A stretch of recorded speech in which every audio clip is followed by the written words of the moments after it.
Bisa mulai Mbak Pagi.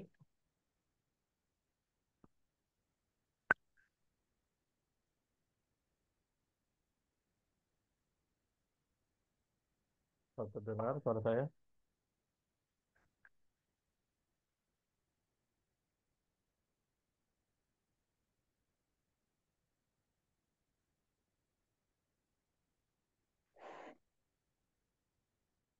Kalau terdengar. Terdengar, Pak. Terdengar, Pak. Sudah ya.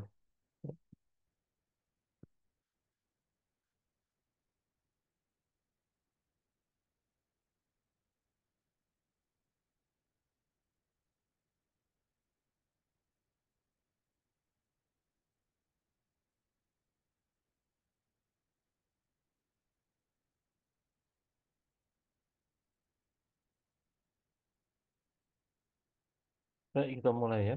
Assalamualaikum warahmatullahi wabarakatuh. Selamat malam semuanya. Selamat malam, Pak. Baik, kita akan melanjutkan perkuliahan kita ya.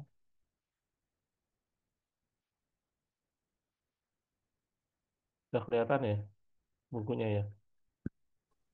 Sudah, Pak. Ya, baik. Kita masuk dulu di chapter 1 ya. Saya ingin menjelaskan dulu chapter 1. Jadi sesuai dengan yang kita sudah bahas kemarin. Jadi mata kuliah ini adalah mata kuliah terdiri dari dua pokok bahasan pada dasarnya ya. Jadi ada strategic management dan advanced management accounting ya. Jadi akuntansi manajemen lanjutan dan strategic management itu. Kalau suara saya nggak kedengaran, tolong diberitahu ya. Baik, Pak. Nah, ya, terima kasih. Nah, jadi kalau kita pisah sebenarnya seperti kemarin, kalau kita pisah berarti ada dua pokok bahasan. Yang pertama itu adalah manajemen accounting. Dalam kaitannya, kalau kita bicara manajemen accounting yang sifatnya dasar, jadi basic management accounting itu ya, terdiri dari tiga pokok pembahasan. Yang pertama terkait dengan costing measurement, yang kedua terkait dengan control, yang ketiga terkait dengan decision making. Ya. Termasuk di dalamnya untuk yang control itu termasuk di dalamnya adalah performance measurement ya. Jadi performance measurement system PMS. Nah, jadi cost measurement, control, termasuk di dalamnya performance measurement system, dan yang ketiga adalah decision making, termasuk di dalamnya technical decision making maupun capital budgeting. Nah, itu basic management accounting. Terus kemudian yang kedua, ada disebut dengan advanced management accounting. Nah, advanced management accounting pada dasarnya simpel saja. Jadi advanced management accounting itu adalah pembahasan terkait dengan manajemen accounting yang beririsan, dipengaruhi, ya, dimodifikasi, ya, oleh siapa? Oleh fungsi-fungsi manajemen yang lain. Ada marketing management. Jadilah apa yang disebut dengan customer profitability analysis. Jadilah apa yang disebut dengan target pricing, target costing. Dan pricing itu banyak sekali ya, pricing method. Nah, itu adalah contoh manajemen accounting yang dipengaruhi oleh marketing management.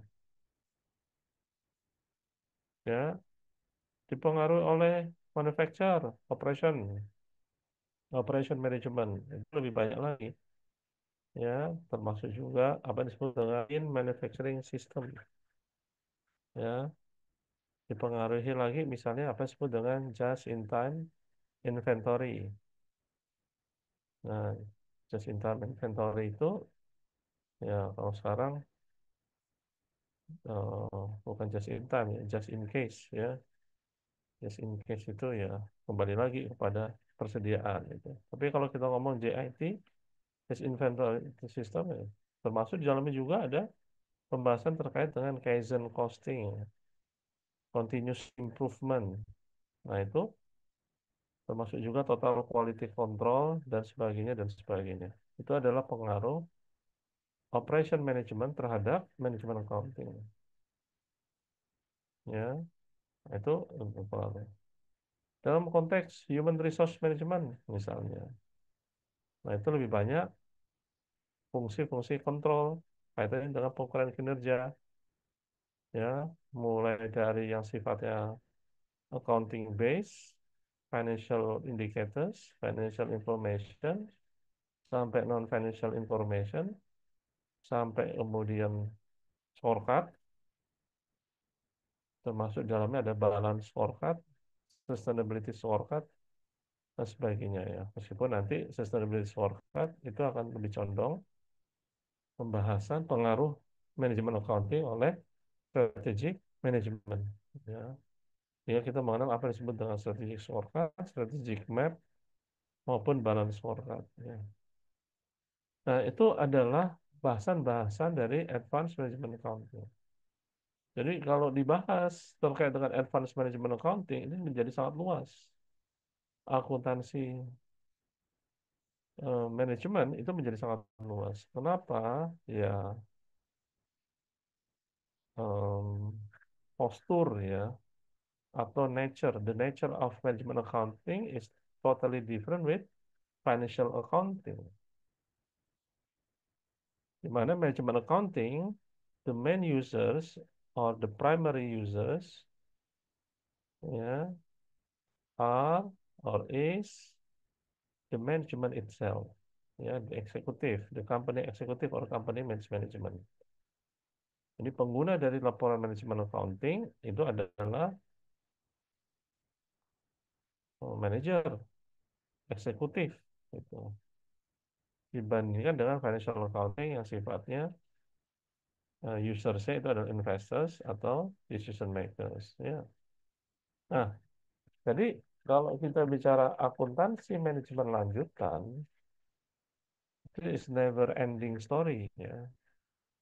Ya, cerita yang nggak pernah selesai.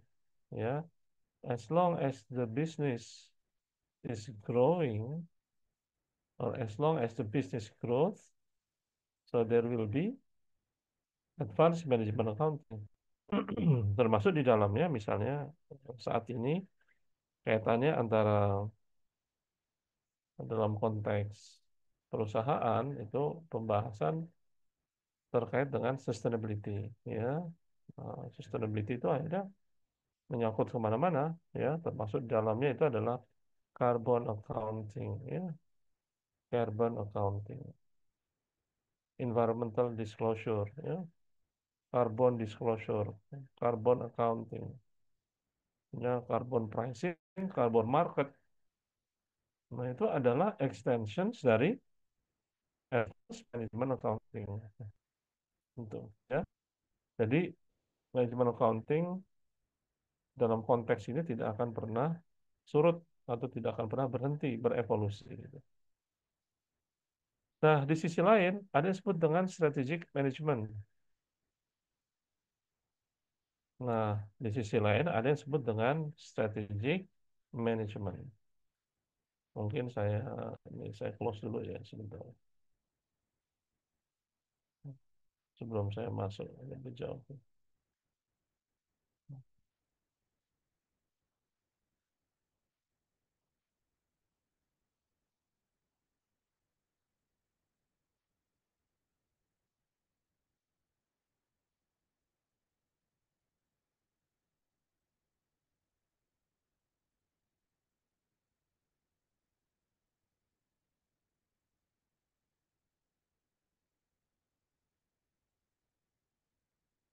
Oke, nah ini ada buku yang bagus sekali itu kaitan dengan strategic management dan jelas ditulis oleh Profesor Henry Mintzberg et al. Ya bersama dengan Alstrand dan Lempel. Ini buku lama, kalau nggak salah 1960, tapi ini buku yang paling komplit yang bicara terkait dengan strategic management. Ya. Saya ingin membahas chapter satunya saja. Jadi kita sering bingung, ya. Kita sering bertanya-tanya sebenarnya, ya, apa yang dimaksud dengan strategi dan apa yang dimaksud dengan strategic management, termasuk juga strategic planning. Banyak ahli itu menamakan strategic planning, strategi dan strategic management. Ya, itu tiga hal yang berbeda. Ya, strategi itu sering diterjemahkan sebagai how the companies achieve its goal or its objectives. Adalah bagaimana perusahaan itu untuk mencapai tujuannya. Ya, meskipun demikian, strategi itu ternyata lebih kompleks dari sekedar bagaimana untuk mencapai tujuannya. Nah, itu konteks strategi. Nanti saya jelaskan. Kemudian, apa yang disebut dengan strategic management? Ya, nah, strategic management itu berangkat dari strategi itu sendiri, definisi dari strategi itu sendiri. Yaitu strategic management itu bicara terkait dengan bagaimana memformulasikan strategi yang dimiliki oleh perusahaan. Nah, bagaimana memformulasikan strategi? Nah, kalau begitu strategi menjadi keywords-nya atau key aspect-nya ya. Jadi bagaimana perusahaan memformulasi strateginya? Nah, itu yang disebut dengan strategic management. Ya, bagaimana memformulasikan, ya, mulai dari memformulasikan, cara menjalankan, cara memonitor, mengevaluasi, itu disebut dengan strategic management.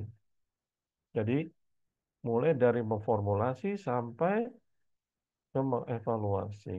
Itu strategic management. Ya.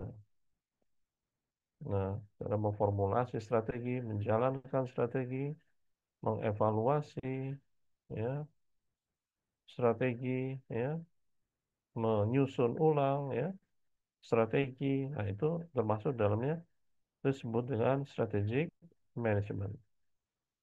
Nah, di dalam strategic management itu ada dalam konteks itu ada konteksnya adalah strategic planning.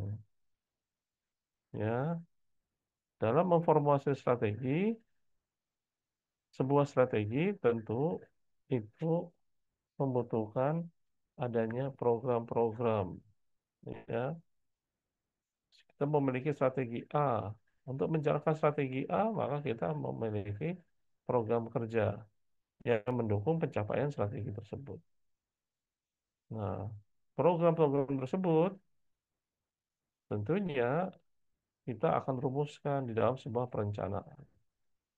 Jadi strategic planning itu adalah bagian komponen dari strategic management. Ya, perumusan tadi itu. Namun strategic planning itu adalah salah satu bagian saja dari strategic management.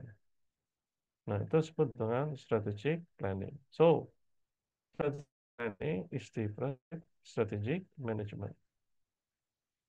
Nah, saya kembali lagi. Kalau tadi strategic adalah cara mulai dari memformulasikan strategi, menjalankan strategi hingga mengevaluasi strategi, maka kalau begitu hal yang terpenting adalah apa? Kita harus memahami apa yang disebut dengan strategi. Ya, banyak buku itu buku-buku terkait dengan strategic management itu menceritakan yang disebut dengan strategi itu adalah cara untuk mencapai tujuan. Ya, di sisi lain pemahaman tersebut itu terlalu sederhana. Di buku ini, Profesor Mintzberg itu mendefinisikan strategi ya menjadi ke dalam beberapa terminologi atau istilah. Yang pertama, gambar yang di atas ini, strategi as a plan. Jadi, strategi itu bisa didefinisikan, bisa dipahami sebagai sebuah rencana. Rencana perusahaan yang disengaja, ya, yang by plan, dengan sebuah rencana, dengan sebuah keinginan, dengan sebuah niat tertentu, dengan kesengajaan, ya, untuk memperoleh atau untuk mencapai tujuannya.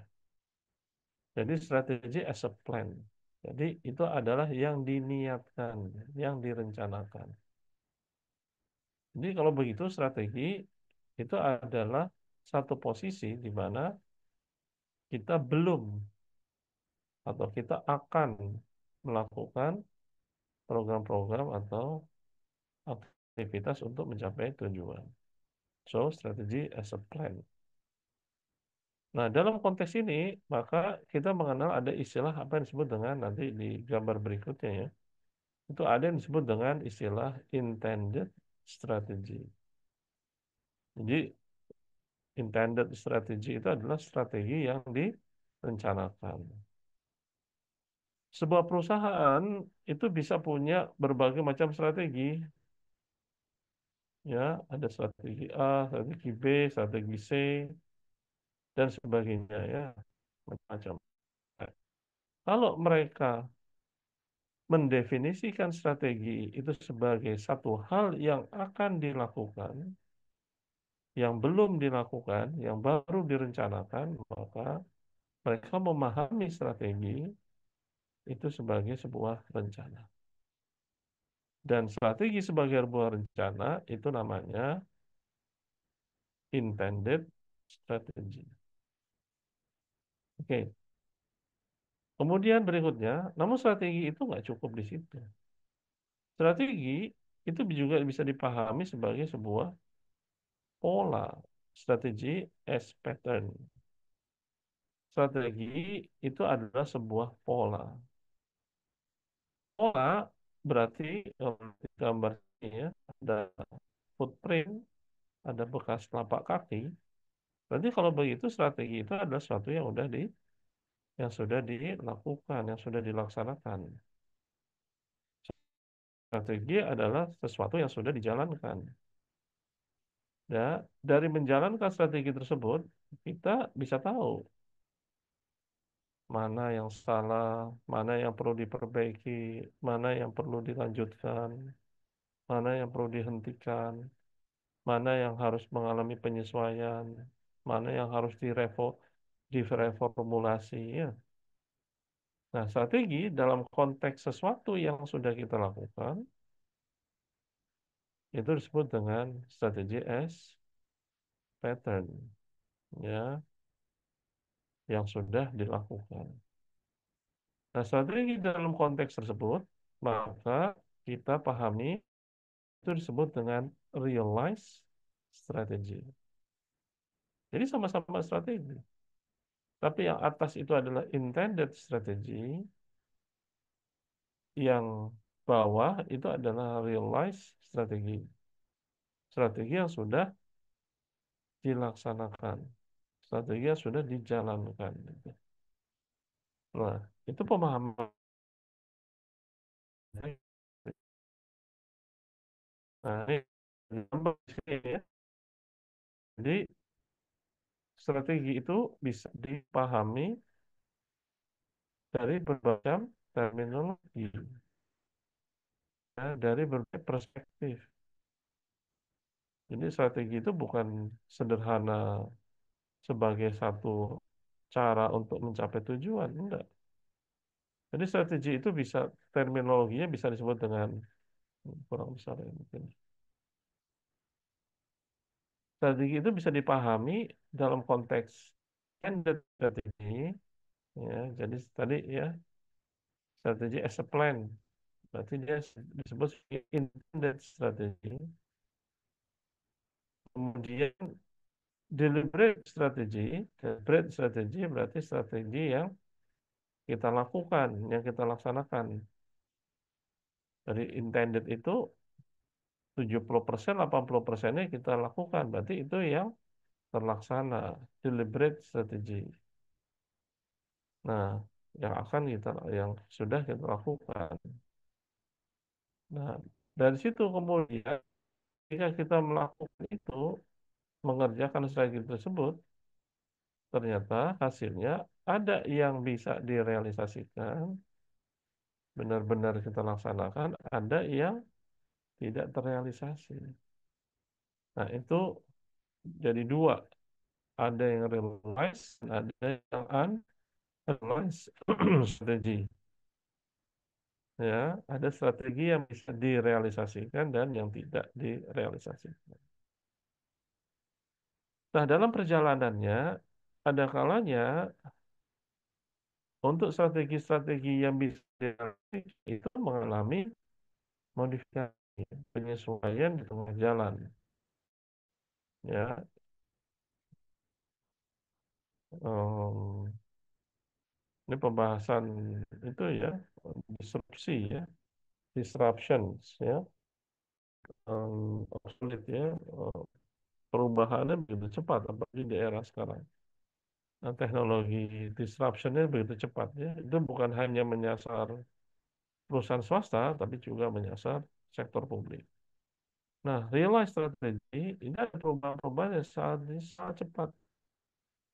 Nah, penyesuaian-penyesuaian, strategi-strategi baru yang muncul, nah itu akan berpengaruh kepada deliberate strategi. Nah, itu disebut dengan emergent strategi. Di tengah jalan, perusahaan ternyata strateginya udah bagus, udah dirumuskan di tahun 2024. Tapi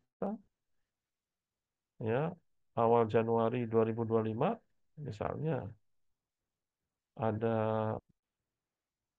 peraturan presiden, ya, Kepres nomor 1 tahun 2025 ya, meminta untuk efisiensi anggaran.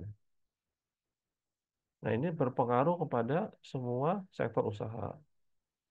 Ya, mau nggak mau itu akhirnya disesuaikan misalnya strategi perusahaan. Kenapa? Karena ada perubahan itu. Nah, itu disebut dengan emergent strategy.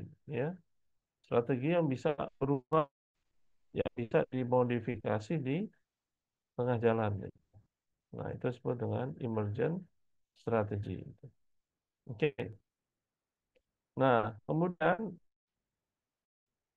saya ingin teruskan lagi ya.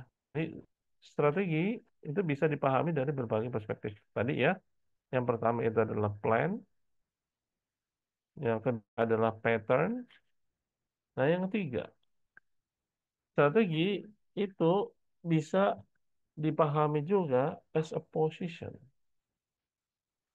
Strategi, definisi terminologi strategi itu juga bisa dipahami sebagai sebuah posisi perusahaan.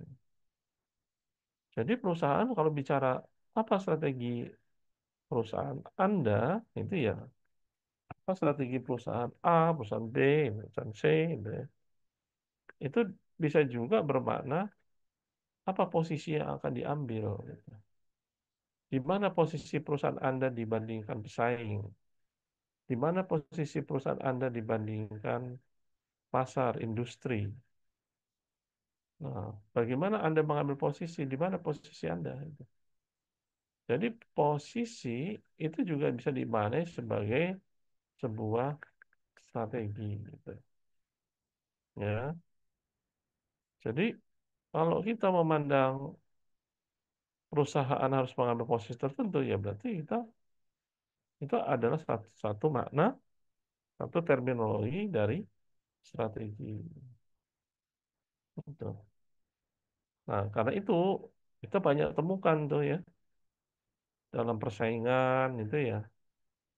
Kenapa masing-masing perusahaan itu harus memiliki diferensiasi, ya, harus memiliki diferensiasi.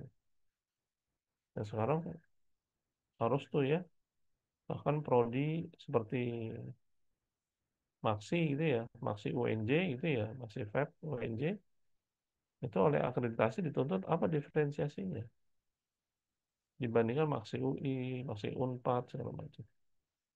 Apa diferensiasinya? Berarti itu adalah strategi membedakan perusahaan, organisasi dibandingkan dengan pesaing itu adalah makna lain dari strategi. Ya, posisi kita di antara pesaing. Di sisi lain, berikutnya strategi itu juga bisa dimaknai sebagai perspektif, ya, perspektif. Nah, perspektif itu maknanya atau terminologinya strategi itu dimaknai sebagai cara pandang. Bagaimana kita memandang sesuatu, ya, bagaimana perusahaan itu memandang dirinya, ya, bagaimana perusahaan memandang pesaingnya, ya. Nah, itu perspektif itu tentunya dalam konteks ini itu banyak dipengaruhi oleh pemilik perusahaan ataupun manajemen puncak. Akan seperti apa perusahaan ini eh, akan dibawa kemana? 20 tahun, 40 tahun, 50 tahun yang lagi. Itu perusahaan ini bisa bermain di kancah mana? Perusahaan ini akan sebesar apa? Perusahaan ini akan menjadi apa 30 tahun mendatang, 40 tahun mendatang. Ya, perusahaan ini harus bagaimana ya untuk bisa bersaing dengan perusahaan yang lain. Perusahaan ini bagaimana supaya bisa diingat oleh customer dan sebagainya dan sebagainya. Nah, itu perspektif. Jadi cara pandang yang dimiliki orang terkait dengan bagaimana perusahaan itu apa. Nah, itu strategi S perspektif. Dan terakhir, ini ada salah ketik ya. Yang O di sini itu adalah strategi S apply ya, bukan S perspektif di sini yang salah ketik. S strategi S apply. Ploy itu PLOY ya, PLOY. Ploy itu adalah kata lain dari manuver ya. Jadi strategi itu dibahasakan sebagai bagaimana perusahaan bermanuver ya, bagaimana perusahaan itu bermanuver. Manuver itu apa? Manuver itu mengambil mengambil sikap atau perusahaan itu bagaimana bertindak secara cepat atas dinamika yang terjadi dalam bisnis. Ya, jadi kita bisa lihat tuh ya. Nah, itu banyak banget lah contohnya ya. Ya, dalam dunia bisnis apapun apapun dunia bisnisnya ya. Bahkan bukan hanya dunia bisnis, tapi sektor publik pun harus antisipasi ya. Ada perubahan, manuver, ada perubahan, pesaing melakukan ini, kita bermanuver, perusahaan melakukan. Pesaing melakukan itu, kita bermanuver. Nah, jadi singkat cerita ya, 5 perspektif ini itu adalah definisi dari strategi. Nah, itu pilihan sekarang pada perusahaan. Jadi, buat Anda, itu dalam memahami, ya, dalam memahami sebuah organisasi atau sebuah perusahaan itu memandang strateginya itu sebagai apa. Contoh, misalnya, perusahaan UMKM, ya, UMKM, perusahaan kecil menengah, di mana dia itu lebih banyak perumusan-perumusan strateginya itu didasarkan atas arahan atas keinginan, atas cita-cita mimpi dari si entrepreneur. Entrepreneur entrepreneur yang punya visi, entrepreneur yang menggerakkan perusahaan, si entrepreneur itu juga yang bukan akan kemana perusahaan. Kalau dalam konteks itu berarti strategi S, perspektif. Ya, jadi mau dibawa kemana strateginya itu, ya. Itu tergantung dari perspektif si pemilik. Contoh lain, seperti di sektor publik. Pertanyaannya, apakah sektor publik memiliki strategi? Harus? Tapi strategi yang dimiliki oleh sektor publik sekarang hanya terbatas pada seperti kampus lah. Kampus kan sektor publik. Strategi yang dimiliki sektor publik lebih banyak strateginya masih strategi SPM. Hanya buat rencana. Ya, setiap 5 tahun sekali ada rencana dan strategi bisnis perusahaan gitu ya. Ya udah, hanya buat rencana aja, sebatas itu. Ya, rencana selesai ya udah dipakai 5 tahun, mau 5 tahunnya berubah segala macam ya nggak peduli. Itu juga perusahaan, ya, rencana kerja buat Januari atau Desember, Januari udah ada, jalan setahun. Ini strategi itu hanya sebatas plan. Nah, jadi dengan ini kita bisa memahami bahwa ada terminologi yang berbeda-beda, ya, dalam memahami strategi. Namun, jika disimpulkan, ya, 5 ini. Strategi bisa dipahami sebagai planning, bisa dipahami sebagai pattern, bisa dipahami sebagai position, bisa dipahami sebagai perspektif, dan bisa dipahami sebagai ploy. Nah, itu ya, itu kaitannya dengan strategi, ya. Jadi ada cara membedakan antara strategi dengan strategic management, ya.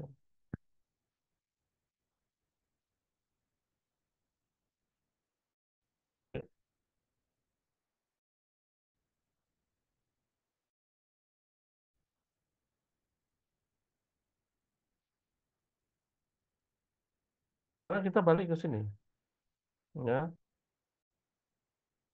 Nah, di bab 1 di buku ini itu bicara terkait dengan strategic thinking.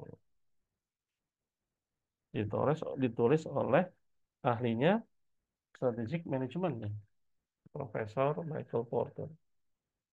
Jadi kalau ada yang belum kenal Profesor Michael Porter, bisa di googling atau bisa di AI, Anda bisa tanya siapakah Michael Porter, ya. Nah, Michael Porter ini adalah profesor dari Harvard yang memang dia meletakkan dasar-dasar apa yang disebut dengan competitive advantage, ya, keunggulan bersaing. Ya, itu penting sekali. Di tahun 1980-an menulis buku terkait dengan competitive advantage. Nah, yang penting adalah dari bab ini, dari bab strategic thinking, nanti Anda bisa baca, ya. Di bab strategic thinking, itu adalah perubahan mindset. Masih, masih. Ya, Anda bisa baca juga yang ini, ya. Tapi aja saya skip itu bukan berarti nggak penting, ya. Anda baca, siapa tahu minggu depan tanya masalah ini. Management accountants are not accountants. Apa maksudnya? Nanti ada baca, ya. Apa maksudnya? Management accountants are not accountants. Ya. Baca nih. Coba depan. Nah, masuk ke bab satu saja dulu. Chapter 1, Strategic Thinking. Profesor Porter itu di chapter 1 ini itu sebenarnya merubah paradigma, ya, merubah paradigma pembaca, dan bagaimana kita itu melakukan apa yang disebut dengan strategic management. Ya, strategic management tadi sudah saya bahas. Jadi strategic management itu adalah satu proses keseluruhan, mulai dari merumuskan strategi, memformulasi strategi, menjalankan, mengevaluasi strategi. Itu awal apa? Awalnya strategi, strategic planning atau strategi formulation itu dimulai di tahun 1960, ya, diperkenalkannya the introductions of strategic planning cycle, ya, siklus perencanaan 60. Jadi strategic management itu mulai terkenal itu ya, atau mulai banyak dibahas di sekolah bisnis itu di tahun 1960. Saya lupa siapa penulis bukunya, eh, nama-nama Rusia ya. Nah, dia menulis buku itu terkait dengan strategic planning, siklus perencanaan strategis. Ya, bahwa perusahaan itu harus memiliki perencanaan strategi. Ya, terdiri dari rencana kerja dan budget cycle, siklus budget, siklus anggaran. Nah, dan disitulah terus kemudian terdogmatis itu ya, bahwa perusahaan itu setiap tahun itu harus memiliki strategi. Jadi strategi itu dirumuskan di setiap tahun. Termasuk di dalamnya ya gandeng. Kalau bicara strategi kan nanti akan ada program kerja. Usaha-usahanya apa yang dilakukan untuk mencapai strategi tersebut. Berarti di situ bergandengan dengan budget anggaran. Jadi ada strategi, ada anggaran. Nah, tahun 1960 orang mulai belajar terkait dengan perumusan strategi tersebut. Dan itu yang diadopsi ya oleh sebagian besar perusahaan-perusahaan di dunia, termasuk perusahaan-perusahaan besar di Amerika. Sehingga mereka memiliki apa yang disebut dengan siklus perencanaan strategik, ya, strategic planning cycle. Setiap tahun, akhir tahun, rapat kerja, ya. Nanti harapannya awal tahun sudah punya budget, sudah punya rencana strategis, Renstra. Nah, itu dilakukan terus. Siapa yang melakukan? Yang melakukan hanya segelintir orang. Ya, siapa yang segelintir orang itu? Planning department, ya, bagian perencanaan. Karena itu nggak heran ya, kalau di pemerintah itu kan ada direktorat perencanaan. Ya, di swasta juga ada ya, divisi perencanaan dan pengembangan. Ada juga divisi perencanaan dan pengukuran kinerja. Ya, ada divisi perencanaan dan manajemen risiko. Ada divisi perencanaan dan kepatuhan, macam-macam lah. Termasuk juga direktorat ya, ada direktorat perencanaan. Siapa yang melakukan itu? Staf direktorat. Orang-orang yang memang diasumsikan mereka paham terkait dengan perencanaan mereka. Termasuk di dalamnya mengundang konsultan gitu ya. Jadi mereka bisa mengundang konsultan atau mengundang pakar ya untuk cerita terkait dengan outlook, terkait dengan fase depan di tahun ini. Dan situlah mereka akan menyusun rencana dengan melibatkan top manajemen, pimpinan perusahaan, dan perusahaan dilibatkan dalam hal ini. Nah, jadi kalau begitu di tahapan tersebut itu disebut dengan strategic planning. Nah, itu disebut dengan Profesor Michael, itu disebut dengan strategic planning. Namun pada kenyataannya dunia berubah dengan cepat. Ya, kompetitor bertambah dengan cepat. Inovasi berubah dengan cepat. Oh, bisnis berubah dengan cepat.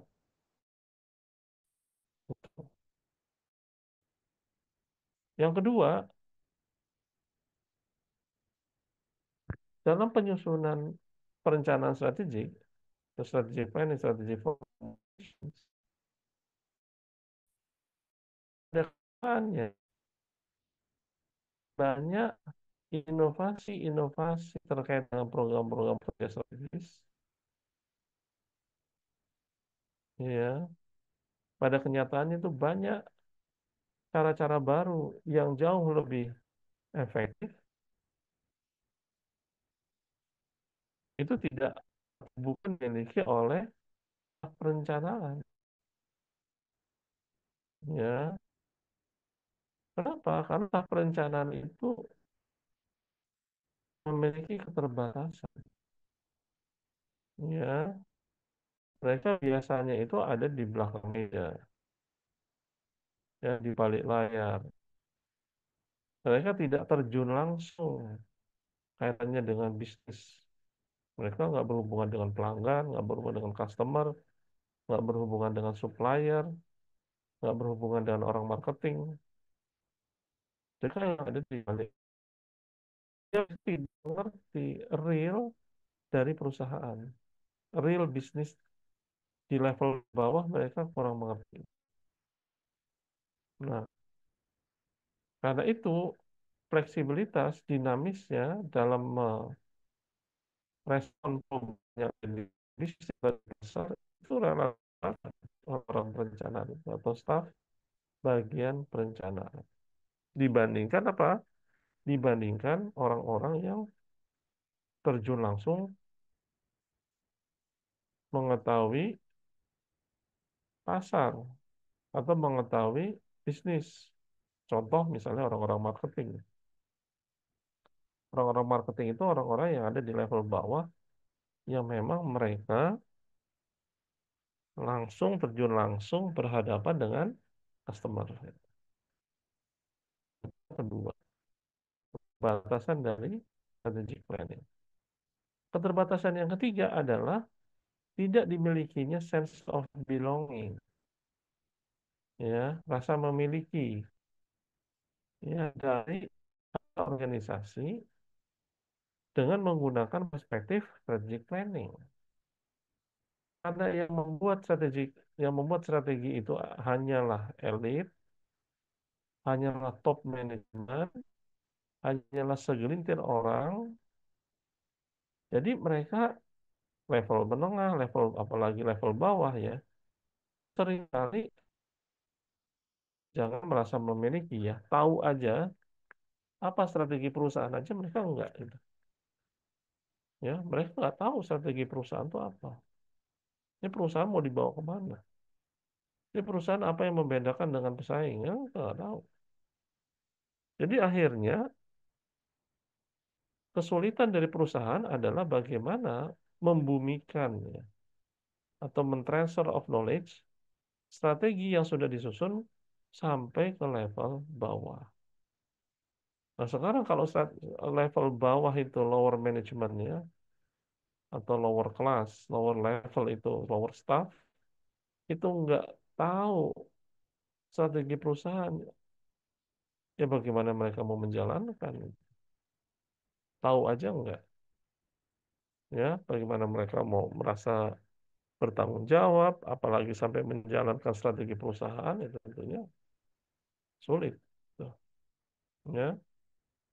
Nah, itu keterbatasan dari strategic planning, di mana strategi itu hanya diketahui atau hanya dijalankan oleh segelintir orang, mereka-mereka yang terlibat dalam perencanaan.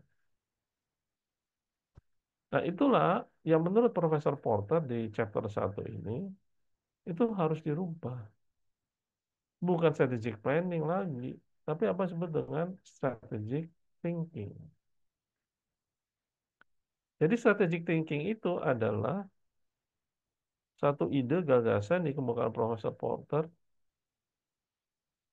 bahwa yang namanya organisasi dengan anggota organisasinya itu harus memiliki kesamaan visi, harus sama-sama memiliki rasa memiliki, harus sama-sama mengetahui menjalankan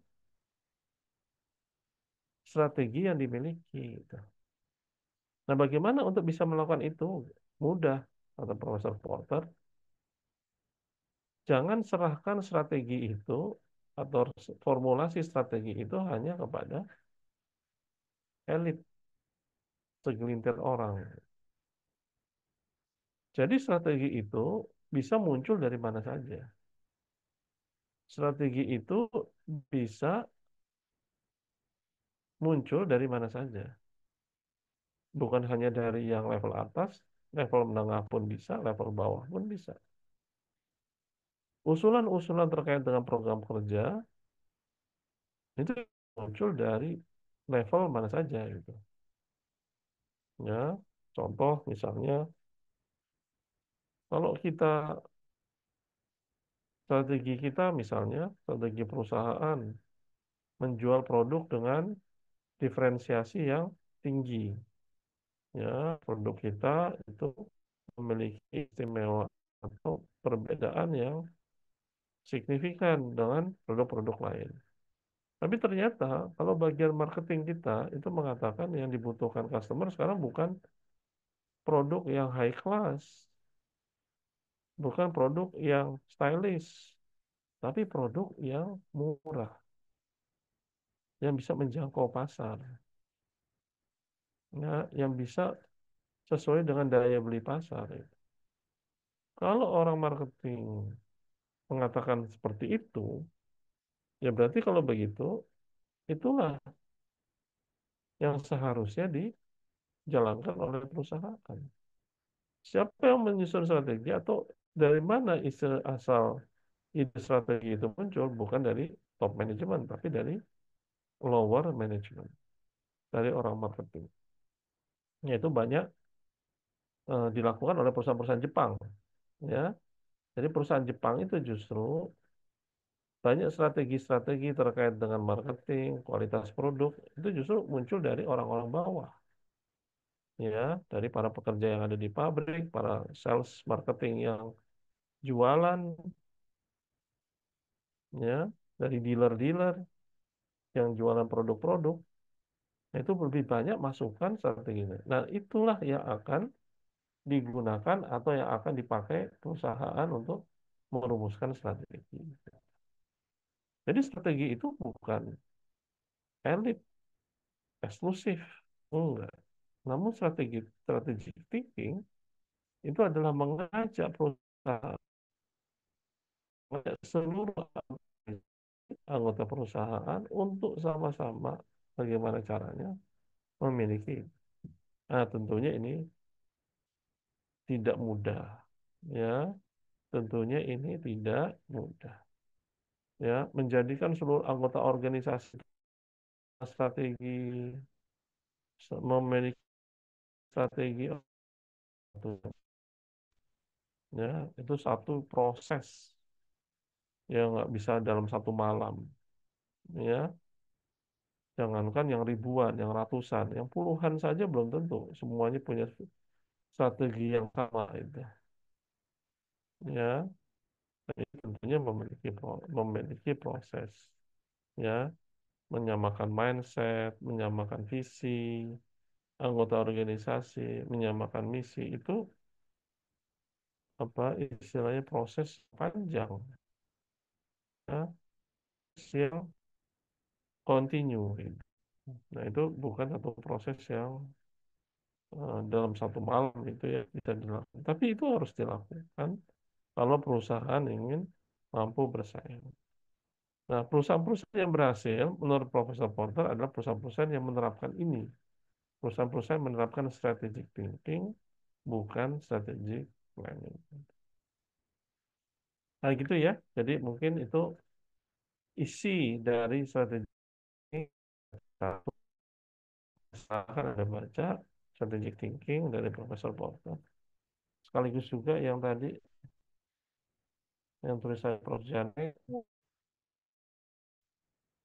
manajemen account, accountancy. Apa maksud ini ya? Nah, ini Anda baca ya. Baca-baca. Oke, ada pertanyaan mungkin? Pak, izin tanya boleh Pak? Ya, ya. Ya, terkait yang manajemen akuntansi manajemen lanjutan tadi, Pak Unggul.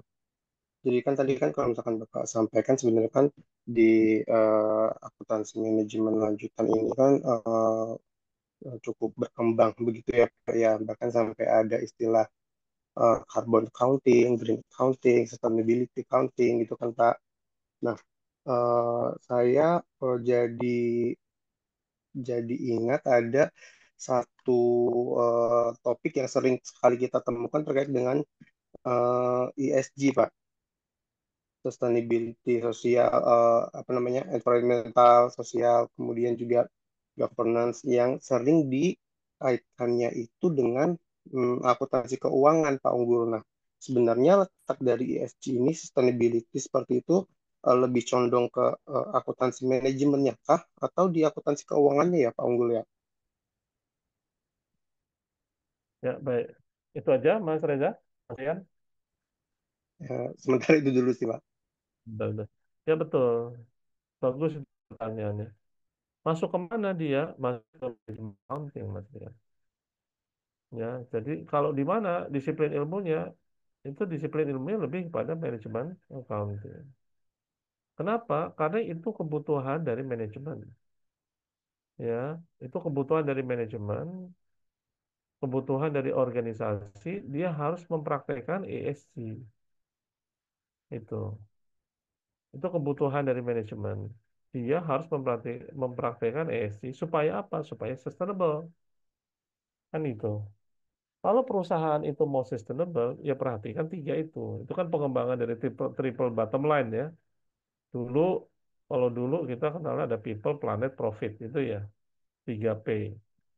Sekarang jadi ada istilahnya ESG gitu ya. Nah, sebenarnya itu diperkenalkan oleh World Economic Forum. Nah, ESG itu berarti kalau begitu dia kebutuhan siapa? Dia kebutuhan organisasi. Kebutuhan organisasi. Kebutuhan organisasi dia harus apa? Dia harus mempraktekkan prinsip-prinsip ESG. Satu, environmental. Ya, dalam konteks environmental berarti dia harus punya praktek-praktek yang memang mendukung berlanjutan dari sisi lingkungan ya. Nah, berarti dia apa yang sudah dilakukannya ya terkait dengan environmental tersebut. Kemudian yang kedua, sosial. Apa yang sudah dilakukan secara sosial ya, itu harus direport, dilaporkan gitu. Nah, itu sosial. Dan terakhir itu adalah governance ya. Itu kaitannya dengan good governance itu. Nah, jadi ESG itu pada dasarnya itu adalah kebutuhan manajemen. Dia masuk ranahnya manajemen accounting. Nah, itu. Nah, sekarang misalnya ada pertanyaan, pertanyaan sosial ada yang disebut dengan sustainability reporting. Start, ya, kita punya GRI, misalnya Global Reporting Initiative. Terus di apa di dunia juga sudah ada lewat standar laporan sustainability, ya, International Sustainability Standard Board kalau tidak salah, itu juga sudah punya, ya. Nah, apa yang dilaporkan oleh mereka, yang dilaporkan oleh mereka itu adalah prinsip-prinsip terkait dengan sustainability. Nah, memang sekali lagi ya, ini berbeda dengan pelaporan akuntansi keuangan, ya, sustainability, ESG ada reportnya, ESG ada reportnya, sustainability ada reportnya, gitu ya. Namun memang kalau saya melihat ya tetap akarnya itu ada di eh, manajemen accounting dibandingkan dengan financial accounting, ya. Karena kita nggak bergerak dari bergeraknya itu di standar, ya, tapi kita bergeraknya dari apa kebutuhan yang dimiliki, kebutuhan yang dimiliki oleh organisasi. Meskipun ya sekarang sudah banyak investor itu justru lebih percaya, ya, seringkali itu justru lebih percaya ESG report dan sustainability report dibandingkan dengan financial statement, ya. Jadi mereka tuh justru lebih pakai sustainability report sama ESG report dalam mengambil keputusan investasi, ya. Karena kan ESG itu kan banyak non financial informationnya, ya. Sedangkan laporan keuangan itu kan financial semua, ya. Kalau ESG dan sustainability itu gabungan financial and non financial. Di laporannya itu ada yang sifatnya keuangan, ada yang sifatnya informasi non keuangan. Dan itu berbeda dengan financial accounting yang semuanya adalah financial information. Ya, jadi itu bentuk disclosure, yes. Tapi disclosure-nya, root-nya itu, akarnya itu lebih kepada manajemen accounting dibandingkan financial accounting. Itu Mas Rian ya, untuk sekilasnya begitu ya. Terima kasih Pak Unggul. Sama-sama. Yang lain ada lagi? Satu lagi kalau ada.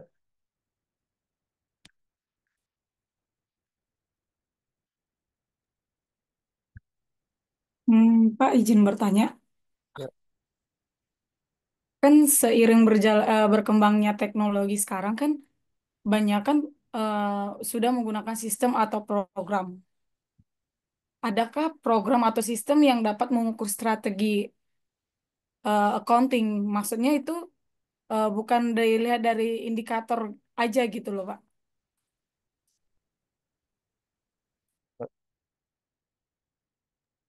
Mengukur strategic accounting atau strategic management atau apa sebenarnya? Strategic manajemen accounting ya, Pak. Strategic management accounting. Ya, software ya, atau aplikasi ya. Banyak menurut saya. Benar, Pak. Ya banyak banyak. Banyak menurut saya Christina, ya. Ya termasuk juga ya kalau yang simulasi itu kalau mahasiswa tuh pakai yang sebenarnya yang ERP itu ya, Enterprise Resource Planning. Pokoknya semua aplikasi, banyak aplikasinya yang kaitannya untuk ERP, ya, Enterprise Resource Planning. Ada yang banyak lah. Ada yang kita kenal, ada yang dikembangkan oleh SAP, SAP ya. Ada yang dikembangkan oleh Oracle, ya. Dan banyak lagi. Kalau kita bicara yang itu Oracle sama SAP aja, mereka bisa bikin laporan manajemen accounting, ya. Termasuk juga kalau kita pakai balance scorecard juga banyak juga tuh aplikasi ya terkait dengan balance scorecard yang bisa kita pakai. Itu juga strategic management accounting ya. Oh, berarti tergantung sama yang dibutuhkan perusahaan gitu ya. Dengan perusahaan betul. Intinya sebenarnya ini kita bicara masalah dashboard gitu ya. Nah, kalau misalnya Christina tertarik ya lihat saja, ketik aja di Google atau di ChatGPT gitu ya. Kaitannya dengan eksekutif dashboard, manajemen dashboard, ya. yang bisa digunakan manajemen dashboard applications itu ya, dashboard software, ya dashboard yang bisa dipakai oleh manajemen untuk pengambilan keputusan, ya itu banyak sekali, ya contoh-contoh aplikasi softwarenya, dan itu bisa dikembangkan oleh perusahaan, bisa di custom gitu ya, ya bisa di custom oleh perusahaan. Jadi misalnya perusahaan ya pengen tahu misalnya ya di perusahaan, misalnya perusahaan jualan mobil, dia pengen tahu misalnya saja ya, dia pengen tahu misalnya saja dealer mana yang paling banyak, dealer mana yang paling banyak penjualannya, ya terus kemudian warna apa dan merek apa yang paling banyak diminta di request itu ya. Kemudian dia juga tahu customer siapa saja yang paling banyak pembeliannya dan itu di bulan apa saja. Nah itu kan eh, bicara masalah customer analysis ya, analisis customer. Nah dia bisa tahu tuh, nah, dia bisa mengembangkan dashboardnya sendiri. Jadi itu alat bantu banyak sekali istilahnya.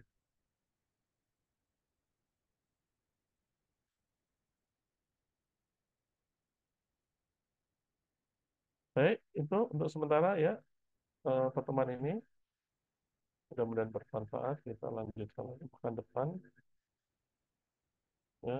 Eh, ada materi lagi nanti sebelum kita ya mungkin insya Allah kemudian pekan depan saya bisa bagi kelompok.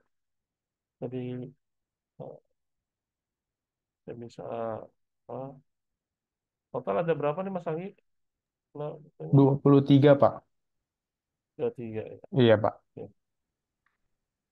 ada tiga ya. Mungkin saya bisa bagi 5 kelompok lah ya. Nanti ada yang lebih dari 4 atau. Baik, terima kasih. Saya akhiri. Selamat malam. Assalamualaikum warahmatullahi wabarakatuh. Terima Assalamualaikum. kasih, Terima Pak. kasih, Pak. Terima kasih, Terima kasih, Pak. Pak. Terima kasih. Assalamualaikum. Waalaikumsalam.